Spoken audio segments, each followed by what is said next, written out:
What's going on, guys? Coach Hayden here, coming to you live from Steel. And today we're going to be talking about 5 ways to grow your legs. So whether you want a nice big squat or if you just want a bigger set of legs to go with the rest of your body, these strategies are going to be a really great way to get you there. And these are strategies that we use all the time in our programming here at Steel. This is going to be a little more specified than just general strength training, which covers all bases on a pretty good level, but we're going to be really focused on muscular hypertrophy or growth of the muscle in the legs. So the quads and the hamstrings is our main focus. So these 5 are going to be catered towards the hypertrophy benefits of leg training.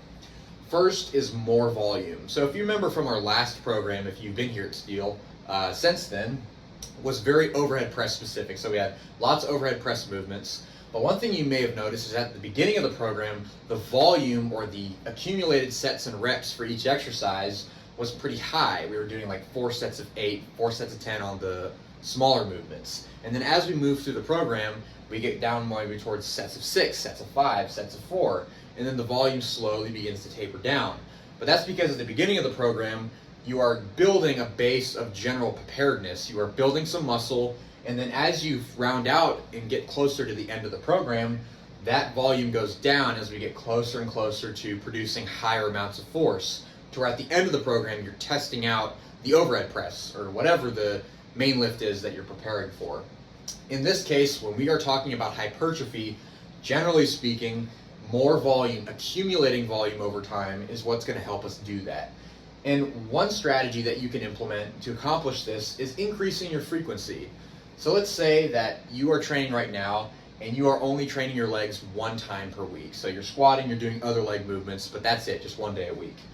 One thing that can greatly increase the volume without even changing sets and reps is to just add an extra leg day. So you might have different movements, which we'll talk about in a second, that you can add on a separate day. Next is sets and repetitions. So as I said before, with hypertrophy, over the course of time and over the course of the weeks, we want to gradually increase volume. So how do we do that on a session basis? Well, you might start squatting for 2 sets of 8 to 10 reps. And the next week you do 3 sets of 10. You might do the 3 sets of 10 again, and then end week 4 with 4 sets of 10. So we've gradually increased the volume through the set and reps scheme. So we can do that as a means to increase volume, and that's a great strategy for hypertrophy. Secondly is exercise variation. So the main reason why we use variations of, for example, the squat, why we would do something like we have the regular squat at the top of the totem pole, we might have pause squats, tempo squats, any squat variation. Why do we use those in the first place? Other than just making things interesting, it helps us to manipulate what is called a stimulus to fatigue ratio.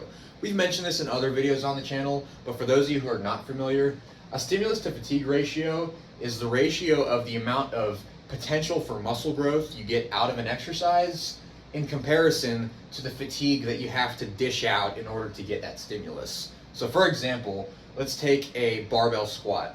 It's very stimulating, but it can also be very fatiguing because there's so much muscular involvement that goes into the movement that it can really take it out of you if you train just that movement for long enough. So let's say you were training your legs twice a week, but every single session you were training just the regular barbell squat. You weren't including any other variations. You might get really burnt out, not because you're not getting stimulus from the movement, but because the fatigue is building up so quickly. That's mainly because for main movements like the barbell squat, there is a larger portion of fatigue that you have to exchange for the muscular stimulus that you're getting from the squatting movement. Not that you should stop squatting. A squat is one of the best things that you can do for leg growth, but you have to include other movements to help reduce the amount of fatigue that you accumulate over the course of a week, a month, or an entire program. Next is variety of rep ranges. So one thing that can come with exercise variation and with the SFR, or stimulus to fatigue ratio, in mind is we need to play around with the rep ranges a little bit. So going back to our squatting example, a lot of the times if you want to move a heavy weight in the context of hypertrophy, anywhere from 5 to 10 reps is usually best practice. So let's say you squatted for your first exercise in sets of 8 to 10, but then you want to do a little bit more leg training, but we don't want to use the squat again because you're already fatigued, but we still want to get some extra work. We might do lunges or Bulgarian split squats, or what's called a rear foot elevated split squat. which is a good way to isolate one leg. It takes the stabilization out of standing on your feet and squatting down with the weight. There are a lot of ways that we can still get stimulus out of leg training without having to fork out a lot of fatigue like you would with the squat. So in this case, we might use a higher rep range because you're already pretty exhausted from all those squats that you did. So we don't want to do anything that ultimately zaps you and gets rid of your ability to perform. So we might do a split squat, we might do lunges, we might do slow body weight squats, who knows, but anything that is not as fatiguing, and then we can up the rep range a little bit to reach into those hypertrophy rep ranges, which are usually on the higher end compared to strength. Third is strict technique. Now, if you go online, YouTube, if you just Google search how to do any movement, you'll get so many cues, so many people who will give you different pieces of advice, and all of those can be good, but anytime that we talk about strict technique, you always have to ask, technique for what purpose? What are we trying to accomplish? With strength training in general, we're trying to get you to move a weight efficiently and in a way that you can scale up and increase the weight to help you get stronger. With hypertrophy specifically, we're trying to isolate a muscle group. So let's take the squat as we have throughout this video. If we were trying to squat in a way with strict technique for hypertrophy, for growing your legs, how are we going to do that? Well, one thing we do is that as you squat down, you want to make sure that as you come up, you don't shoot your hips up. Mainly because now you're recruiting other muscles in your back and in your hips, and you're not isolating your quads. So that's why when you're doing quad training, if you're really trying to focus on growing your quads, you want to stay nice and upright throughout the whole movement. That really isolates the quadriceps. So with any of the exercises that we use, when we talk about strict technique, we want to make sure that we're really maximizing the tension that is generated in the quads for a squat or the hamstrings with an RDL. And there are a lot of cues that we can go over for both of those movements. But this is what strict technique is going to be defined by, and what we're going to outline in the next program that we're going to run, which is all about growing the legs, increasing the ability for you to train to get larger legs and ultimately stronger legs. Fourthly is full range of motion. So just like with strict technique, we have to define what that means and why is it going to be useful for us. In most of the exercise science literature, it has been demonstrated that full ranges of motion, where a muscle is used to its fullest extent to stretch out and to contract, maximizes hypertrophy or growth, regardless of the muscle group. So when we're squatting, we want to make sure that you get nice and deep, pretty much as deep as you can go while keeping your feet on the ground, staying upright, keeping everything tight. That would be ideal from a muscular hypertrophy standpoint. And when you're standing up in the squat, you want to make sure that you lock out.